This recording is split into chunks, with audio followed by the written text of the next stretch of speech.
Donc salut tout le monde, j'espère que vous allez bien. C'est Owen. Donc aujourd'hui, je fais une vidéo pour présenter un problème qui arrive assez souvent aux utilisateurs de produits Razer. Donc produits Razer tels que les casques Razer en particulier, enfin c'est même que les casques Razer.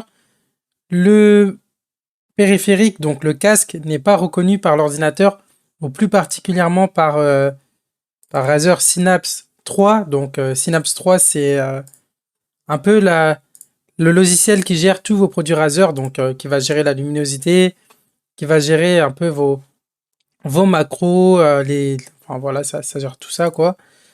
Sauf que là, vous le voyez, en fait, moi j'ai le tapis de souris, le clavier, la souris, mais le casque n'est pas là. En fait, le casque nécessite, enfin, on a besoin de Synapse 2.0. Le truc qui va se passer, c'est que moi, par exemple, j'ai un ordinateur avec 16 Go de RAM et j'ai un SSD. Fréquence 3200 Hz, donc voilà, ça va pas me poser de problème en fait d'avoir autant de. Voilà, j'ai pas mal de trucs ouverts quoi. Synapse 3 qui est là, Synapse 2 qui est là, ça utilise dans la RAM en fait, ça utilise pas mal.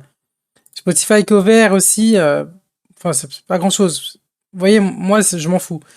Il y a des personnes à qui ça va poser problème, donc la solution c'est soit d'avoir justement que justement Synapse 2, mais je sais pas si c'est possible d'avoir Synapse 1. Mais dans tous les cas, si vous voulez que votre casque bénéficie de toutes les options telles que la gestion, enfin l'augmentation des basses, la normalisation du son, le niveau de présence, le niveau sonore, etc.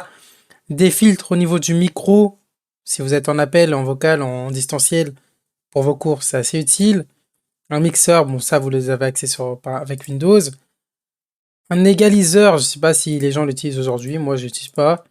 L'éclairage, donc voilà quoi, ça peut être utile. Enfin, c'est pas du tout utile, hein, c'est juste visuel plutôt. Mais voilà, c'est des choses qui ne sont pas dans Synapse 3.0. C'est assez dommage de devoir utiliser Synapse 2.0. Donc voilà, la solution à votre problème, c'est télécharger Synapse 2.0. Si vous n'avez pas un PC qui a suffisamment de RAM, moi la solution c'est, bah franchement, si vous utilisez le casque, vous avez que le casque, prenez 2.0 et 3.0 les l'autre côté. Si vous avez une souris, franchement la souris, je trouve pas que c'est trop utile d'avoir.